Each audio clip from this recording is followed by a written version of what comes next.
But do you know any songs about water? No. Hi, I'm Jen Aniston, and I'm here to talk to you about smart water. But in this day and age, apparently I can't just do that, can I? Can't just tell you that smart water is the smartest, best tasting water that's out there. I have to make a video, apparently, that turns into a virus. Viral. So, We need the video to go viral. right, sorry, viral. Thank you. This is why I have these three lovely internet boys here to help me. So, apparently, well, animals are huge online. Do we have animals? Oh, can you say, I love smart water? I love smart water.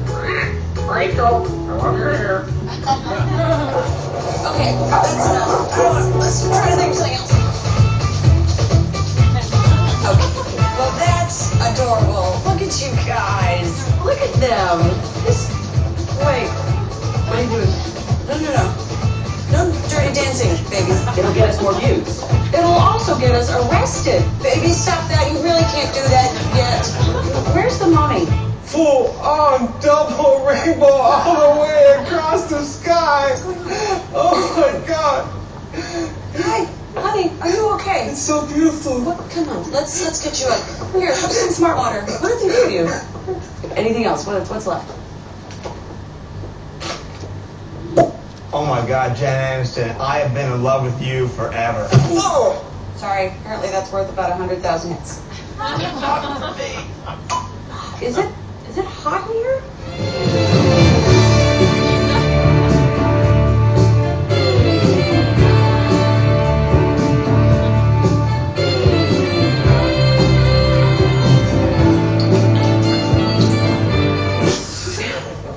I'm fired. Well, in closing, I would like to say that smart water is the purest tasting water there is. What are we going to call this video? Jen Aniston sex tape? I love it.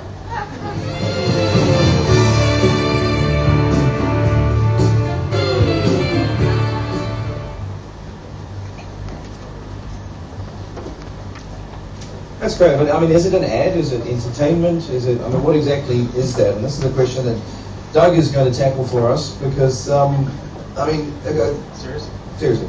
Tom Ferensky famously said every company is a media company.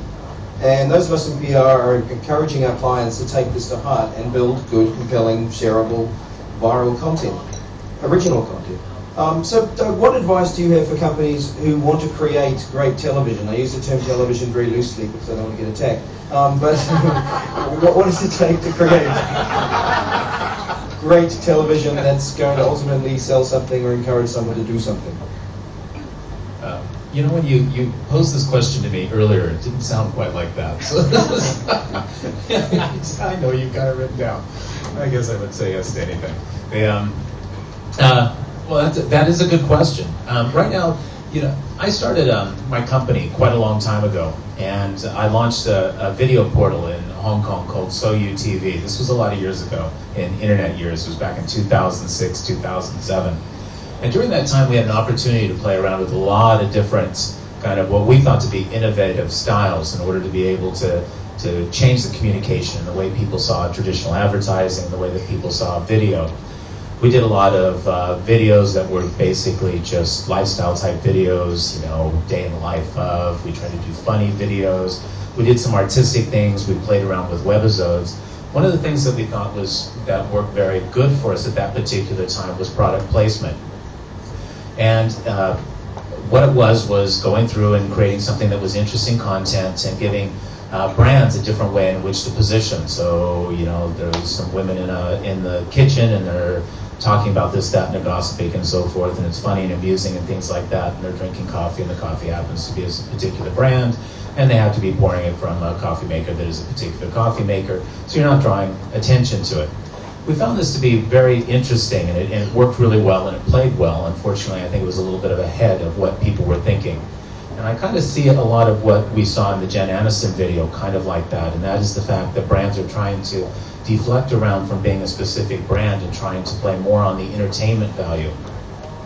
And that's where we get the term viral, kind of basically. Not that there's a direct link, but the bottom line is they're trying to appeal to a very wide audience. I usually use viral when I define it for clients as basically lower brand control and diluted message. Not necessarily true, in order to appeal to a very wide audience. There's got to be more to it than just the brand statement or what the content message is. And I think we clearly saw that in that. There was strong entertainment value that took it much past further than just drink water. In fact, most of the guys in here probably don't even remember that it was about water. They probably remember it was about Jen Aniston.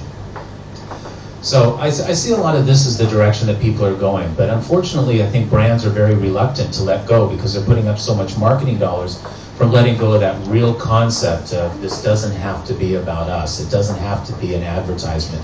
We can actually communicate something that is bigger than ourselves, and in that we can put our own message. And I think that's kind of missing right now. I'm not really entirely certain what that would look like, but I'd really like to see it. I would like to see brands start to promote human good, social good, history, education, pure entertainment, and so forth. And then go ahead, put your little message in there somewhere, or put it in a way that doesn't necessarily detract from what it is that you're trying to say.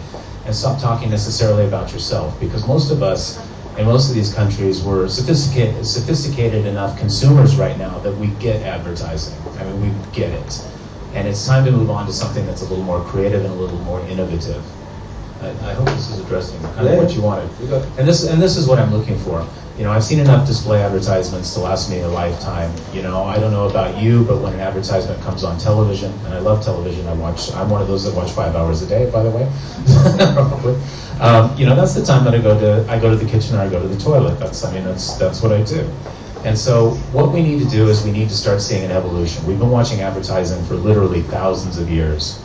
Okay, we're smart. We get it. We can do better. And now we have all these different mediums available to us. We have all these different ways of communicating, but yet our number one way in which to communicate our brand messages is still traditionally through advertising, very traditional looking, display advertising, and advertisements that we see in newspapers and magazines. And I just think we can do better. Good call. I think, Jill, your question is next, which is on a similar topic. It's the idea of transmedia storytelling, which is something that I'm fascinated by. And for those who don't know, it's a technique of telling stories with a narrative that crosses different channels. So it might be a television, but also have Twitter, but also have a web component, and so on. Campaigns for movies like Batman, The Dark Knight, and The Heroes Show is an example of companies or content that's being marketed in this way. Do you see opportunities in Asia for that type of storytelling, and for broadcasters here to take advantage of the fact that there are now multiple screens through which to tell their stories? Well, I think it's all about creating multiple touch points with your customers, and I think these types of transmedia opportunities are giving a program multiple opportunities to connect with their viewers or connect with their consumers, and in the case of advertising, connect with their consumers. One example that I thought was actually quite a good one was actually a branded content program that was created by Prudential on the Cartoon Network, and it's running now, and it's called Cha-Ching. And it's a program, has anyone heard of it? Has anyone seen it? Yeah, I mean, it's a great program, and you worked on it? I did a story on it. Wow, okay, well it's obviously been a big success. And what I found really, really fascinating about this program was that it was created by Prudential, but there is absolutely no Prudential branding in the program. And it's, just to give those of you who aren't familiar with it, a bit of a background about it, it's an animated, I think it's 10 minutes long. You created 10 minutes? It's short. Well, actually, our show works for Prudential, and she was parted by. Okay, well maybe she you can can tell talk us about it a little bit. From my point of view, it was really well done. It's an animated short program. I think it's about 10 minutes long. There's 4 characters. Sorry? 10 3-minute episodes. Yeah, it's short. It's 3-minute episodes. There's no Prudential branding in it. It's run on Cartoon Network, and the objective is actually to teach children about financial skills. Now, they launched recently. It's transmedia as far as I understand. There's Twitters, there's a marketing campaign around it, there's merchandising, there's a lot of these elements that you were talking about. So there's a lot of different touch points. And I think it's a great example of that. did you want to say anything about the program? Sure. Sure, I'd love to. Yeah, so just very briefly, Cha-Ching was actually a corporate social responsibility effort for Prudential in Asia.